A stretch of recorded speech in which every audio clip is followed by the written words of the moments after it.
Hello everyone, welcome to Ashish Graphics. My name is Ashish and I am having 4 years of industry experience in design. I'm a UX designer in Gemini Solutions Private Limited, and today in this session we are going to learn about what is graphic designing and what are its best practices. So while talking about graphic design, the first thing that comes in the mind is what is graphic designing? So while I was searching for the answer of this particular definition, I went through a lot of sources and found a number of definitions. Like graphic design is a craft or form of communication through visual content, the art and practice of planning and projecting ideas and experiences with visual and textual content. Graphic design is the craft of planning and creating visual content to communicate ideas and messages. Graphic design is the process of creating visual content that helps to communicate messages with an audience. All of these definitions are correct, but still I wanted a single definition which could help me understand this particular term. So from all these definitions, I took out two conclusions. First of all, that graphic design is a communication design. Now from communication design, I mean that it's a way of conveying ideas to the audience to produce a specific effect. Now how we convey those ideas? So we have the second conclusion that it's a way of conveying ideas through visual design. Now from both these two conclusions, I took out the final definition for graphic design, and that is graphic design is an art or profession of visual communication that combines images, words, and ideas to convey information to an audience, especially to produce a specific effect. Now, graphic design is a very broad term. It doesn't mean that if I create only the logo or a flyer, it's the only work of graphic design. It covers a lot of domains. For example, product designing, branding design, website design, print design, publishing design, animation design, etc. Now, in the second conclusion, we have seen that it's a way of conveying ideas through visual design. Now, how we create those visual designs? So, obviously, we will be needing some elements, some components. So, graphic design has 7 basic elements, or we can say components, and these are line, shape, color, texture, type, space, image, or illustration. Now, understand these 7 basic elements term by term. Talking about line. So line can be defined as a straight path that joins 2 points. Now suppose I have 2 points, let's say point number A and point number B. So the straight line that will join point A to B is what a line is. Now for normal people, line is just simply 2 points that are strung together, but for designers, line can be horizontal, vertical or diagonal, straight, curved or freeform, zigzag or create other patterns, and be solid, broken or implied. Even the invisible lines that we call as grids are actually guides us and gives the structure to the design, and while visible designs can be used to communicate a variety of messages and moods in a designer finalized work. That's all about the line. Talking about the second element, that is shape. Shape can be defined as an area, or we can say a figure that has a closed path or closed boundaries. It can be two-dimensional, only having the x and y axis, that is like the circle, rectangle, triangle, or three-dimensional, that is having both the three axes, that is the x-axis, y-axis, and z-axis, for example cube, cuboid, cone, etc. That's all about the shape. Coming to the third element, that is color, it is very broad and covers major aspect of the design. We have a separate color theory as well. There's a color wheel from where we can choose colors for our design. So we'll understand this further in these sessions. So for now, let's understand only these terms, that is, what are primary colors. Primary colors are also known as fundamental colors. These are the colors that cannot be made by mixing any of the two colors that are available. There are 3 primary colors, that is a red, yellow and blue. Then after primary colors, there come the secondary colors. Secondary colors are those colors which are made by mixing any of the 2 primary colors. That is, like if we mix red with yellow, it will give me orange. If I mix yellow with blue, it will give me green, and if I mix red with blue, it will give me violet, or we can say purple. Then after primary, secondary, there comes the tertiary colors as well, and that is, if we mix primary color with the secondary color, it will give me a tertiary color. For example, red orange, yellow green, blue green, violet, blue violet, and red violet. The fourth element is texture. Texture is basically the feel of a surface. Like if it touches surface, we see it can be furry, smooth, rough, soft, glossy, etc. Now graphic designers actually convey texture by using illusions in their design to suggest how their work might look if the viewers could actually touch it. I am giving an example for it. This is a wall design that I created for my company. So you can see the above dark background color is not just a canvas and I've given a solid color to it. There's some sort of texture. So what I did is I took a rough texture and just blend it into my design to give a wall texture effect. This is how a texture can be given in a design, and that's how a professional and experienced designers use it. Then comes the type. So type is nothing but just the typography, the fonts, the font family that we are using into a design. Type is actually the message that we are giving to the viewers. It's the actual content, so we should always be cautious about what font we are using and it should be meaningful. We are going to learn more about the typography in the further sessions. So talking about space is the spacings, the paddings, the letter spacing, line spacing, which actually provides the breathing space to the designs that we are making and giving more clarity to it. After spacing, the last element, or we can say the component of graphic design, is image or illustration. Now graphic designer use these to drag the attention of the viewers, basically to provide a specific message. Let's suppose I'm designing a flyer for an eye checkup camp and I just write text into my flyer. So it will not be communicable to the audience. Now let's say I just add an eye illustration, or we can say a banner with an eye in it, to my flyer, then it will be more clear at the first glance to the viewers. So that's how graphic designers use this to drag attention of the viewers. Now we have learned about what are all the basic elements or components of the graphic design. Now, here's a question for you. Can we call it a graphic design work? It's a piece of paper and there's a text written over it.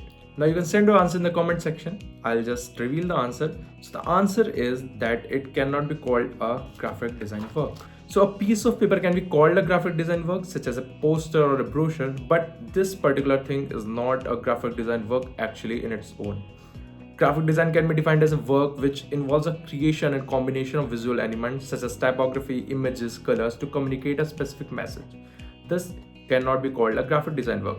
Now suppose this same content I design into a more intentional design, let's suppose like this. Now this can be called a graphic design work. Moving forward, so can we define a good or a bad design?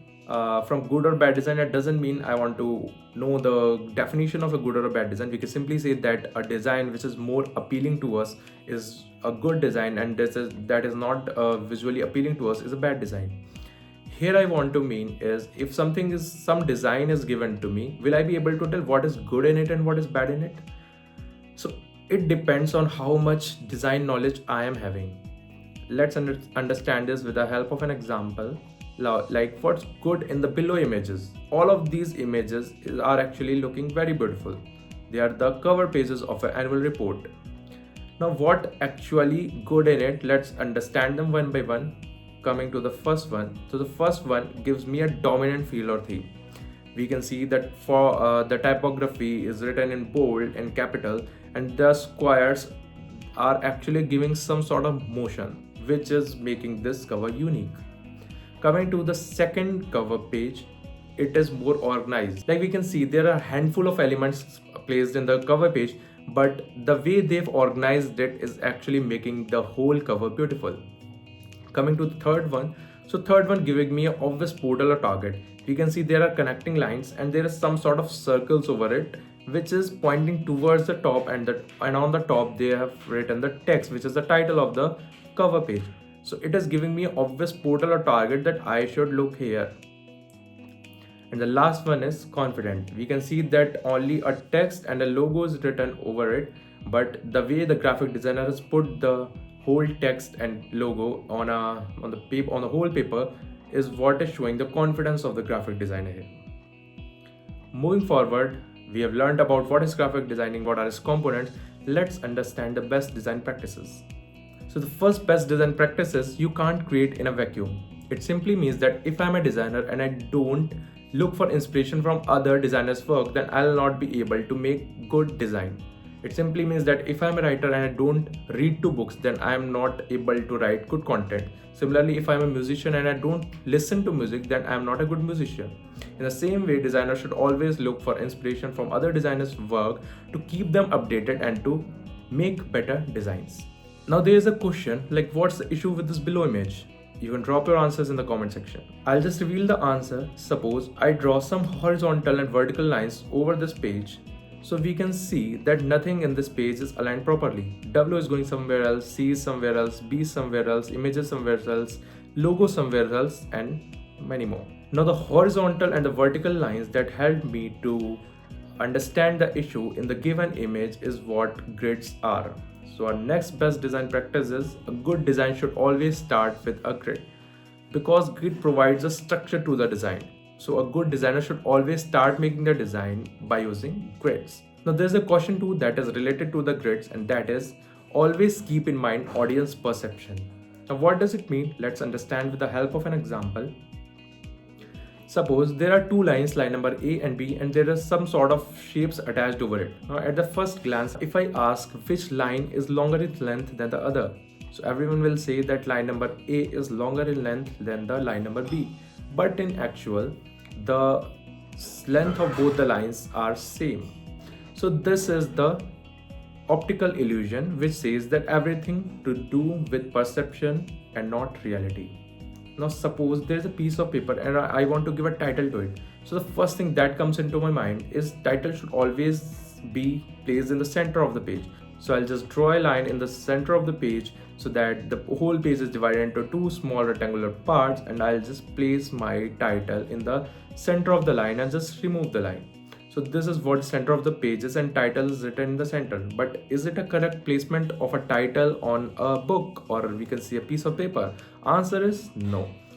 Even if the title is written in the center of the page, it's the human perception that it is looking more bottom heavy. It is looking that it is dragging down towards the bottom of the page. In the real life as well, we see that the title of the books, notebooks, and the cover pages are actually placed somewhere at the top and not in the middle. So this is what it means from always keep in mind audience perception. Now there is a rule too that is related to the audience perception, and that is rule of third. Rule of third simply says that if we take any rectangle and divide it into 9 equal parts, that is 3 rows and 3 columns, it's the intersection of those rows that are visually most interesting. Like here, the dark green parts are the most interesting part, or we can say the area of interest in the whole rectangle. Now this rule is oftenly used by videographers and photographers while clicking photos. For example, these two photos are clicked using the rule of third, and we can see how beautiful they are looking. Moving forward, the third best design practice is negative space is just as important as the content. Now what is negative space? Negative space is also known as white space. It is the area surrounding a main subject of an artwork or design. It refers to the empty or unoccupied areas that surround the primary element, such as the background or the areas between and around letters or shapes. Now let's understand this with the help of an example. This is an image, and we can see that it is very well organized, and the content is written some sort of rectangular boxes. So if I just fill the content with one color and the empty spaces with another color, this is how it will be going to look. Now the blue part here is actually the negative space, which provides a breathing space to the whole design and is equally important just as a content. So that's why the third best design practice is negative space is just as important as the content. Moving forward, always choose type according to the message, not your personal taste. Now here I want to make you understand the difference between two terms, that is the typeface and a font. Now in the modern era, we are not using the typeface word anymore. We are using font for both these things. But as a designer or as a person who has the design knowledge, we should know what's the difference between these two particular terms. So a typeface refers to a family or related fonts that share the same basic design but may have different weights, styles, and variations. On the other hand, font refers to a specific style or variation within a typeface family. For example, the Roboto. Roboto is a typeface, and the variations of this typeface, that is a Roboto thin, light, regular, medium, bold, black, are actually the fonts. Suppose if I am going on a particular website, let's say Canva, and I'm searching for Poppins font, then the Poppins font is not actually the font that I'm searching, it is the typeface that I'm searching, and the search results that are given to me, that is a Poppins medium, light, semi-bold, bold, are actually the fonts. Let's come back to the best design practices. So the fourth point was always choose type according to the message, not to personal taste. Let's understand this with the help of example. Suppose this is a stop signboard. So is this a credible font for this signboard? Answer is yes. Even if the driver is very far from the signboard, still he is able to view the what's written on this particular signboard. Now if I just change the font to something like this, now this is not a credible font and the driver will also be not able to view it from a very far distance. Another example is the heading, the boiling point is actually matching with the theme of the background, which is showing energy, power. Now if I just giving a more curvy look to the font like this, now it is not matching with the theme and is not looking good. So that's why always choose type according to the message and not what we like. The fifth point is use color with intention, don't just guess. In normal life as well, we have seen that the traffic police is more cautious about the people in red car as compared to the people in other cars, because red denotes aggressiveness, dangerous, speed, power, energy, etc. Similarly, there are other colors. For example, green denotes fertility, growth, safety, harmony. Red denotes energy, power, danger, passion. Orange denotes creativity, success, joy, curiosity. Yellow denotes happiness, intellect, youth. And blue denotes wisdom, faith, safety, and tranquility. Now suppose I'm designing a logo for a dental clinic, so definitely I'll avoid this color combination because it is denoting that this dental clinic is exciting and dangerous, which patient doesn't want. So I'll definitely go with these type of color combination which is denoting safe and calming nature. So that's why use color with intention and don't just guess. Now the last point for the best design practice is design, not decorate. So let's understand this with the help of example. Like what's the issue with this design? Drop your answers in the comment section. So the issue with this particular designing that it is disrespectful towards the viewers. Like it is giving a feel that viewers don't know what is the content, what are pie charts, what are the images or the graphs. So if I just completely remove the rectangular portions here, the rectangular borders, this is how it will look and it is giving a more neat and clean feel. So that's what the last point means, design not decorate. It means sometimes the designer don't know when to stop and they keep adding more and more elements to the design, and which is making their design bad. So always design only that much that is required. Don't just add more and more elements to give a more decorative feel because it makes the design bad. In the continuation of this session, there are other design terms that we are going to learn in the second session. So don't forget to like, subscribe and share with your friends for sharing knowledge. Bye-bye.